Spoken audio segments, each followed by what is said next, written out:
Let's start by texturing a simple object. First, we go to the first tab. We select the texture folder and launch the scan. As you can see, MapFlow automatically detects 5 textures: base color, roughness, metalness, normal, and SSS color. They appear automatically, and the correct channels are assigned. You can enable or disable options. Ignore color space, TX generation, and alpha luminance. These options are useful for maps like roughness and metalness.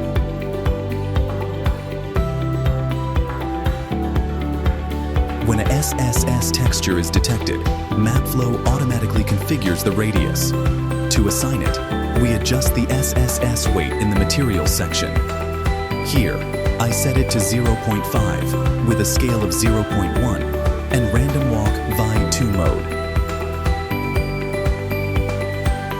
We can use a mask, the base color, or a custom RGB if needed. Now, I select the object. In Hypershade, I click Build Shader, and that's it. MapFlow automatically assigns all textures, creates an Arnold standard shader, and applies all settings.